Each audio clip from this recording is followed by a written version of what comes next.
નમસ્કાર, જય માતાજી, જય ભોળેનાથ। વાત કરવાના છીએ આજે ભોળાનાથની અને અમે એવું શુભ આપણે આંગણે મહાશિવરાત્રિની પર્વ આવી રહ્યો છે। શિવરાત્રિ જેને આપણે કહીએ છીએ તે આ એક નંદીનું રહસ્યની તેની સાથે વાત સંકળાયેલી છે। તે લોકોને નંદીની 3 વાતો નંદીના કાનમાં કહેવાથી અનેક ફાયદા થાય, અનેક પ્રશ્નો તમારા એકદમ સોલ્વ થઈ જાય, કોઈ દુઃખ આવતું નથી, તમારી બધી જ મનોકામના પૂર્ણ થઈ જાય। જો તમે આ 3 શબ્દો નંદીના કાનમાં કહેશો તો તમારું ધાર્ય કાર્ય ભોળાનાથ પોતે નંદી ઉપર સવારી કરે તમારું કામ પરિપૂર્ણ કરવા આવશે। તો આ કહાની બરાબર સાંભળજો, જેથી તમારા ઘરમાં પણ ભોળાનાથનો વાહો તમે જાણી શકશો। હવે વાત સાંભળીએ પહેલાં અમારી સાહિત્ય સ્ટોરી ચેનલને સબસ્ક્રાઈબ કરવાનું ભૂલતા નહીં। અને ચાલો હવે વાત કરીએ નંદીના કાનમાં 3 વાતો કહેવાથી તમારા જીવનમાં કેટલા લાભ થાય। મહાશિવરાત્રિના દિવસે તમે પણ આ 3 શબ્દો બોલવાનું ભૂલતા નહીં, જે તમારી ઈચ્છા હશે તે પરિપૂર્ણ થઈ જશે। મિત્રો, હિન્દુ ધર્મમાં મહાશિવરાત્રિનો તહેવારનો ખૂબ જ અત્યંત આ મોટો તહેવાર ગણવામાં આવે છે, કારણ કે ભગવાન ભોળાનાથ અને માતા પાર્વતીના વિવાહનો દિવસ ગણવામાં આવે છે। ભોળાનાથના આ શિવરાત્રિના દિવસે જ્યોતિર્લિંગમાં પણ અવતર્યા હતા, તેના કારણે જ આ દિવસ વ્રત, પૂજા અર્ચના કરવાનો મંગલમય દિવસ ગણવામાં આવે છે। પૂજા પાઠ, અર્ચના, સાધના આ બધું જ કરવાથી તમારા જીવનની સમસ્યા હલ થઈ જશે। ભગવાન ભોળાનાથની તમારા ઉપર કૃપા થાય। ભગવાન ભોળાનાથની પૂજા કરતા પહેલાં કોઈ ભૂલ ના કરવી જોઈએ। જો ભૂલ થાય તો ફળ મળતું નથી અને તે પૂજાનું આપણે સામેથી દુઃખ ભોગવવું પડે છે। હવે ચાલો વાત જાણીએ કે નંદીના કાનમાં કયા 3 શબ્દો બોલીએ તો આપણી ઈચ્છા અનુસાર થાય। મહાદેવજીનું શું અર્પણ ના કરવું જોઈએ અને શું મહાદેવજીને અર્પણ કરવું જોઈએ, આ બધું જ તમને જણાવીએ। પહેલાં સબસ્ક્રાઈબ કરી દેજો અમારી ચેનલ અને કોમેન્ટ બોક્સમાં હર હર મહાદેવ જરૂર લખજો। જય ભોળેનાથ। મિત્રો, હવે નંદીના મનમાં વાતો કરવાથી, નંદીના કાનમાં વાત કરવાથી તમારી મનોકામના પૂર્ણ થાય છે। જ્યાં શિવજીનું મંદિર હશે ત્યાં નંદીનું પણ સ્થાન તમને જોવા મળશે। નંદી ભગવાન શિવનો પરમ ભક્ત છે। જ્યારે કોઈ પણ વ્યક્તિ શિવજીના મંદિરમાં આવીને નંદીના કાનમાં પોતાની મનોકામના કહે, અને તેની પાછળની માન્યતા પણ એવી છે કે ભગવાન શિવ તપસ્વી છે અને તે હંમેશા સમાધિમાં હોય છે। એવામાં તેમની સમાધિ ના તૂટે, કોઈ વિઘ્ન ન આવે, એટલા માટે નંદી મનુષ્યની હર કોઈ વાત શિવજી સુધી પહોંચાડે છે। આપણે વાત કરવાના છીએ 3 શબ્દો મહત્ત્વના ખૂબ જ છે, જે આજે પણ આપણે સાંભળવાના છીએ। આ શબ્દો તમારા માટે ખૂબ જ ઉપયોગી છે, માટે આ ઓડિયો અધૂરો છોડીને ના જતા, કારણ કે અધૂરો ઓડિયો સાંભળવાથી તમને ખ્યાલ પણ નહીં આવે અને તમારી મનોકામના અધૂરી રહેશે। માટે આ વાત ખૂબ જ શ્રદ્ધાથી અને અંત સુધી સાંભળો એવી મારી તમને વિનંતી છે। તો ચાલો 3 શબ્દો વિશે જાણીએ। પહેલાં, મહાશિવરાત્રિના દિવસે ભૂલો કયા કાર્યમાં કરવી ના જોઈએ। શાસ્ત્રો અનુસાર ભગવાન શિવલિંગની પૂજા કરતા સમયે તેની કોઈ દી તમારે પરિક્રમા ના કરવી જોઈએ। એવી માન્યતા છે કે પૂજા કરતી વખતે પરિક્રમા કરવાથી ભગવાન ભોળાનાથ નારાજ થઈ જાય છે, તેનો દોષ તમને લાગે છે અને તમારા જીવનમાં દુઃખ ઉત્પન્ન થાય છે। શિવલિંગને ચડાવેલો પ્રસાદ પણ તમારે ના ખાવો જોઈએ। આપણે તો દેવી દેવતાઓનો ચડાવેલો પ્રસાદ ખાઈએ છીએ, પરંતુ ભગવાન ભોળાનાથના શિવલિંગને ચડાવેલો પ્રસાદ કોઈ દી ના ખાવો જોઈએ. આ એક ખૂબ જ કડક નિયમ છે ભોળાનાથનો. પ્રસાદ ખાવાથી તમારું દુર્ભાગ્ય અને તમારું શરીરની બીમારીમાં તમે ભોગી બનો છો. શિવલિંગ ઉપર ચડાવેલા ધતુરાના ખાવાથી પણ ઝેર સમાન ગણવામાં આવે છે. મિત્રો, મહાશિવરાત્રિનું તમે વ્રત કરો કે ના કરો, પણ આ દિવસે ભૂલથી પણ કાતર, બ્લેડ વગેરેનો ઉપયોગ ના કરવો. આ સિવાય તમારી દાઢી, મૂછ અને તમારા હાથ પગના નખ પણ કાપવા ના જોઈએ. આ દિવસે લસણ અને ડુંગળી પણ ના ખવાય. મહાશિવરાત્રિના દિવસે કોઈ પણ કુંવારી કે પરણેલી સ્ત્રીને સફેદ કપડાં કોઈ દી ના પહેરવા જોઈએ, કારણ કે ધોળા લુગડાં તો અશુભ માનવામાં આવે છે. પણ જો કોઈ સફેદ વસ્ત્રો પહેરે તો સમજવું કે એ નારી અથવા સ્ત્રી વિધવા છે. એ કપડાં ઉપરથી લોકો તેને કહે છે. મંગળસૂત્રમાં જો સોનું અને પિત્તળના હોય તોય ચાલે, પણ એક હીરાના પીળા મોતી અવશ્ય હોવા જોઈએ. મંગળસૂત્રમાં કાળો ભાગ છે તે શિવજીનો છે અને જે પીળો છે તે માતાજીનો છે. મહાશિવરાત્રિના દિવસે પરિણીત મહિલાએ મંગળસૂત્ર અવશ્ય પહેરવું જોઈએ. મહાશિવરાત્રિનો તહેવાર જે કરે તે સ્ત્રીને પોતાના માથામાં સિંદૂર લગાવવું જોઈએ, ના કે તે સ્ત્રીને અનેક પાપ ભોગવવાનો વારો આવે છે. પરિણીત સ્ત્રીનું માથું કોઈ પણ દિવસે સિંદૂર વગર ના હોવું જોઈએ, અને જો મહાશિવરાત્રિના દિવસે ભૂલ કરે તો તેને ઘણી મુશ્કેલીઓ આડી આવે છે.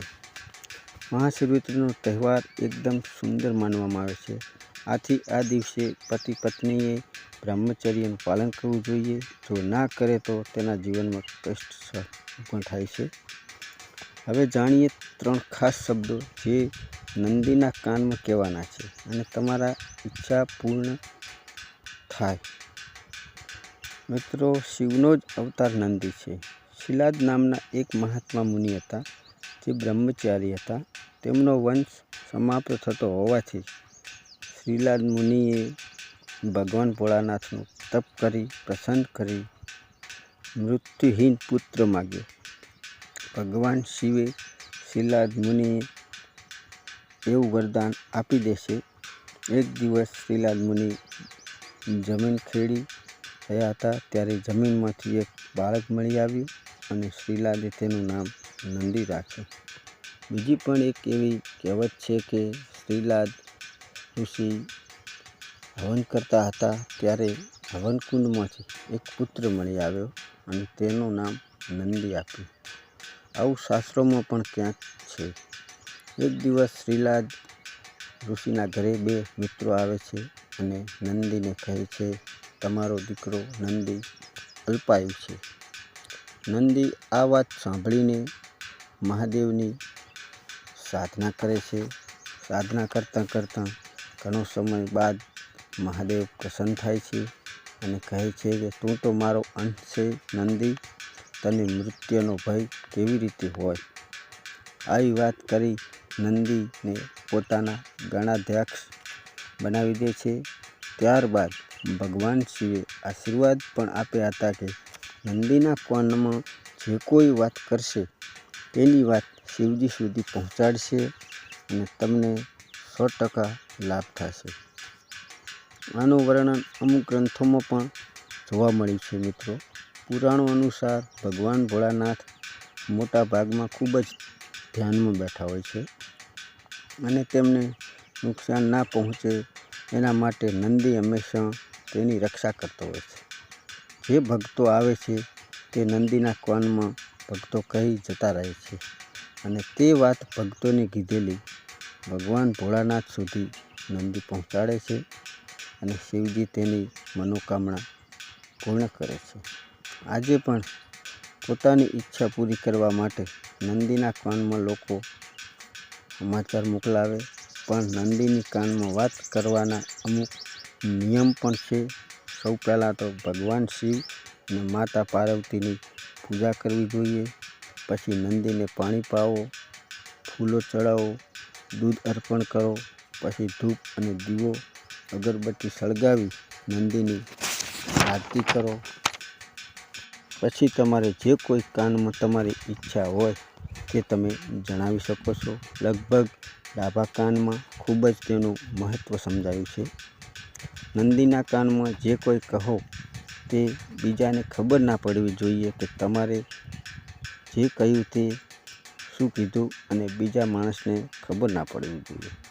નંદીના કાનમાં બોલો ત્યારે જ્યારે મોઢા આગળ બે હાથ ઢાંકીને બોલવું અને નંદીના કાનમાં કહેવું, જેથી કોઈ માણસને તે વાત સાંભળી ના શકે. તમારી ઈચ્છા જે તમે કહો તે કૃપા કરીને અમારી ઈચ્છા પૂર્ણ કરો. એમ ચોક્કસ ઈચ્છા પૂર્ણ થશે. એક વખત જ એક વાત કરવી જોઈએ. નંદીના કાનમાં તમારો વિચાર પ્રગટ કરો તે પહેલાં એક અક્ષર બોલવો જોઈએ. શાસ્ત્રોનું સાર સમય નંદીને પણ વરદાન આપ્યું હતું કે તારા કાનમાં આવીને પોતાની મનોકામના બોલશે, તેની મનોકામના અવશ્ય પૂરી થશે. શાસ્ત્રો પ્રમાણે નંદીના કાનમાં વાત કરતાં પહેલાં હોમનો ઉચ્ચાર કરવો જોઈએ, કારણ કે હોમનું મહત્ત્વ ઘણું છે. મોટા ભાગના શબ્દોમાં હોમથી જ શરૂઆત થાય છે. હોમ આખી દુનિયાનું એક પ્રતીક છે. હોમ બોલવાથી આજુબાજુની સકારાત્મક ઉર્જાનો વિકાસ થાય છે, ઉત્પન્ન થાય છે શક્તિ. હોમ શબ્દનો જાય જપવાથી તમારા સમાચાર ભગવાન શિવ સુધી ઝડપથી પહોંચે છે. માટે પહેલો શબ્દ છે હોમ. આમ હોમ બોલવાથી તમારા જીવનમાં સુખ શાંતિ ઘણી આવશે.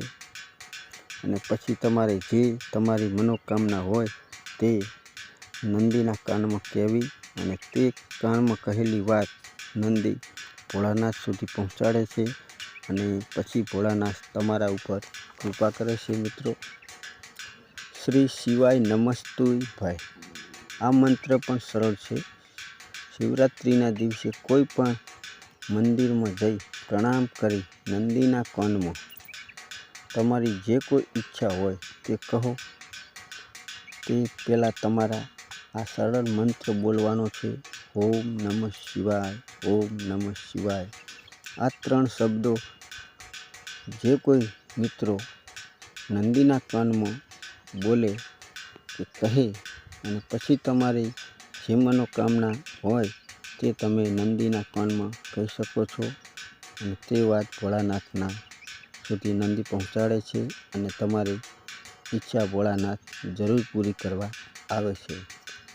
બીજી પણ માન્યતા એ છે કે શિવરાત્રિના દિવસે જે કોઈ બીલીપત્ર ચડાવે તેને પણ ભોળાનાથ ઈચ્છા પૂરી કરે છે. પણ બીલીપત્ર કોઈ ફાટેલું કે તૂટેલું કે ખંડવી ના ચડાવવું જોઈએ, ને કે નુકસાન આવે છે આપણા ઘરે. એટલે સદાય બીલીપત્ર નવું તાજું અને ગંગાથી સ્નાન કરી અને ભોળાનાથને ચડાવવાથી તમારા જીવનમાં ખૂબ જ લાભ થાય છે. ખાસ યાદ રાખજો કે નંદીના કાનમાં જે તમારે કહેવું હોય તે પહેલાં ઓમ નમઃ શિવાય, ઓમ નમઃ શિવાય, ઓમ નમઃ શિવાય, ઓમ નમઃ શિવાય, ઓમ નમઃ શિવાય એમ 5 વાર કહી તમારી જે ઈચ્છા હોય તે તમે નંદી મહારાજને જણાવી શકો છો અને નંદી મહારાજ ભગવાન ભોળાનાથને એ વાત પહોંચાડે છે અને તમારી મનોકામના જે હોય તે ભોળાનાથ પૂરી કરવા આવે છે. એટલે જય જય ભોળાનાથ, હર હર મહાદેવ એવું પણ અમુક લોકો જાપ જપતા હોય છે.